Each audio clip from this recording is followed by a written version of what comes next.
자, 개봉박도 하겠습니다. 하나, 둘, 셋. 와, 화석이었습니다.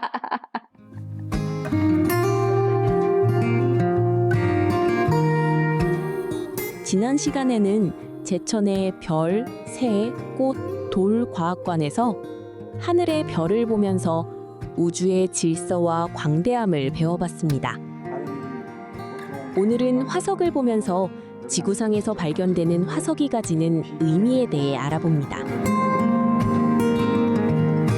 책상에 놓인 다양한 화석들을 그냥 눈으로만 보는 것이 아니라 직접 손으로 만져볼 수 있다고 하니 호기심이 더 갑니다. 보니까 이 화석들이 우리가 흔히 그 관광지에 가면 화석들 많이 있잖아요. 판매하는 거 암모나이트 뭐 아니면 생선 이렇게 물고기들 그리고 이렇게 삼엽충 이런 지금 이제 흔히 많이 볼 수 있는 관광하면서 볼 수 있는 그런 이 화석들도 있는데 저는 지금 신기한 게 제가 지금 손을 계속 들고 대고 있는 게 너무 신기해가지고요. 제가 언제 이 공룡알을 만져보겠습니까? 여기 보면 아주 네, 귀한 공룡알 화석도 있고요. 이게 지금 여기 다 공룡알 껍질이래요. 요거까지 다 붙어있는 공룡알 화석이 있고 그리고 무엇보다도 이것도 신기하지만 저는 이게 지금 나무라고 합니다. 지금 겉표면을 보면 나무 그 모양이거든요. 나무가 그대로 있는데 우와. 밑으로 받쳐보시죠. 예, 대단하죠. 보통 나무 토막이면 이 정도 같은 무게가 크기의 아니죠. 통나무에 근데 비해 돌이기 때문에 4~5배의 무게를 가진 통나무 화석. 네. 살았던 시대를 알 수 없지만 굵은 통나무가 그 모양 그대로 화석으로 변해 있습니다. 저는 지금 너무 신기한 게 네. 지금 앞에 지금 모니터에 지금 나와 있는 게 그 우리나라 제주도에서 네. 이제 찍은 화석 지금 사진이거든요. 그죠? 근데 맞습니다. 우리나라에도 이렇게 그 화석이 많이 있다는 게 맞습니다. 전 너무 신기합니다. 네. 원래 뭐 아프리카 그런 데만 있는 건 줄 네. 알았거든요. 우리나라도 이제 퇴적 지층이 있는 곳에는 화석들이 있습니다. 포항에 나뭇잎 화석도 많고요. 그 다음에 태백 같은 데 가면 이렇게 삼엽충 화석 그런 것들이 많이 선출되고 있습니다. 그리고 이런 화석들은 우리나라도 다양한 지역에서 발견이 된다고 합니다. 제주도에는 다양한 조개류의 화석이, 그리고 강원도 태백에서는 삼엽충과 고사리의 화석이 많이 발견되는 대표적인 화석 산지라고 합니다. 자, 여러분. 이게 뭐 같으세요? 지금 제가 너무 지금 생뚱맞게 갑자기 화석을 보다가 지금 이 파리의 바게트를 지금 들고 있는 것 같지 않으신가요? 과연 이게 뭘까요? 마치 길다란 빵처럼 생긴 화석. 둘, 셋. 과연 저 안에는 화석이었습니다. 어떤 화석이 잠자고 있을까요? 물고기 화석이었습니다. 와. 다름 아닌 먼 옛날 바다나 강의 주인공이었던 물고기의 화석이 생생하게 생전의 모습을 드러냅니다. 근데 이게 정말 오래된 뭐 선사시대 그리고 뭐 그 이전의 화석이 그런 느낌으로 엄청 오래된 화석인데요. 이 자세히 보면 정말 정교합니다. 이 막 비늘 같은 것도 살아있는 것 같고 이게 막 뼈대 이런 것도 막 진짜 너무 좀 실감나게 어쩌면 그냥 이대로 그냥 이렇게 물에다가 이렇게 넣어놓으면 이 물고기가 살아가지고 막 헤엄을 칠 것 같은 그런 아주 생생한 그런 화석이네요.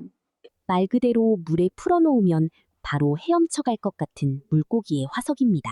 혹시 우리나라에도 이렇게 화석을 이렇게 좀 그거 발견할 수 있는 곳이 있나요? 제주도 그 서귀포 페류 화석 중에서 조개 화석들 많고요.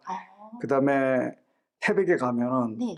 두 가지가 아주 특별합니다. 우선은 태백 그쪽에 장성동 그쪽에 산에 가면 삼엽충 화석들이 이렇게 볼 수 있고요. 네네. 그 다음에 천연기념물로 보호되고 있지만 바깥 주변에 이렇게 조각조각을 많이 볼 수 있습니다. 그리고 그 태백에 가면 작년에 문 닫았지만 장성광업소라고 탄광이 있거든요. 탄광, 네. 예, 지하 한 650m까지 내려가는데 네. 거기서는 그 고사리 화석이 석탄 속에서 고사리가 이렇게 찍혀 나옵니다. 손에 석탄이 좀 묻으셨네요. 네네네. 예, 그래서 산에서는 바다생물 화석이 발견되고요. 네네. 지하에서는 고사리가 발견됩니다.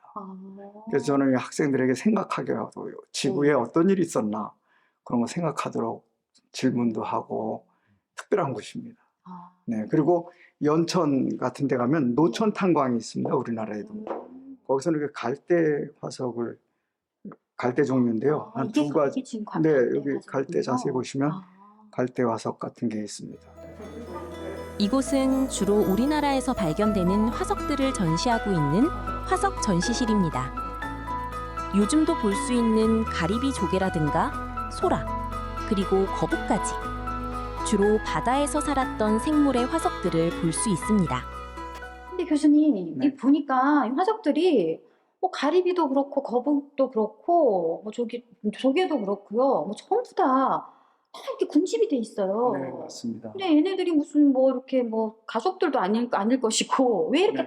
다 이렇게 군집이 돼 있는 거죠? 네, 아까 뭐 서귀포 페리 화석층도 조개들이 모여 있었잖아요. 네. 그 공룡들도 모여 있거든요. 네. 그래서 얘들이 보면은 근데 자기들끼리 모여서 죽은 게 아니고 휩쓸려서 물에 휩쓸려서 물의 작용에 의해서 분급이라 하거든요. 분급에 의해서 그 같은 비중끼리 이렇게 몰려서 매몰돼 가지고 화석이 됩니다.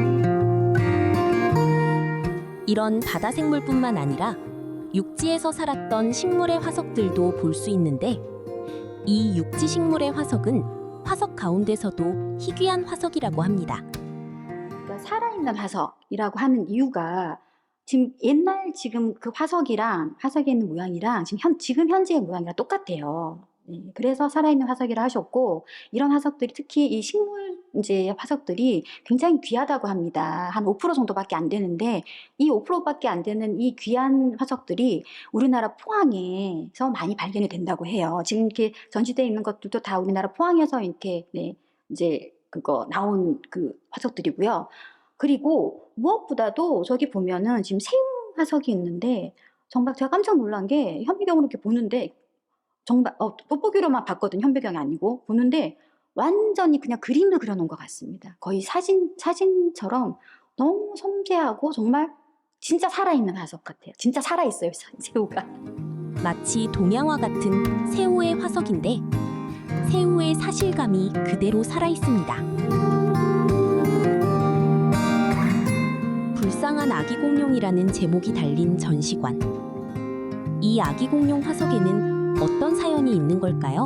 이렇게 보시면 불쌍한 아기 공룡, 엠브리오가 왜 화석이 되었을까 이렇게 돼 있는데 지금 전시가 돼 있는데 너무 일단 가슴이 아픕니다. 마음이 아픈 게 이제 알에서 부화하는 그 상태, 그 입을 쫙 벌리고 이제 또 알에서 깨어난 상태에서 바로 화석이 된 게 있고요. 그리고 또 태아 상태로 그냥 바로 화석이 돼버린 그런 공룡들을 지금 이렇게, 물론 이 진짜가 아니고 그냥 이제 이미테이션으로 이렇게 해놓은 거지만 이걸 보면서 저는 그 먼 옛날 그 엄마 공룡의 마음이 너무 이렇게 좀 짠하네요.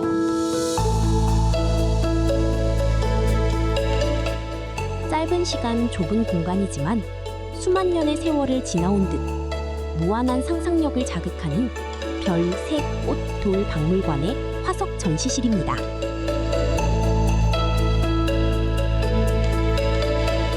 다음 이 시간에는 우리 발에 흔하게 치이는 돌에는 또 어떤 이야기가 있을까 배워보는 시간을 마련합니다. 시청자 여러분의 많은 시청 부탁드립니다.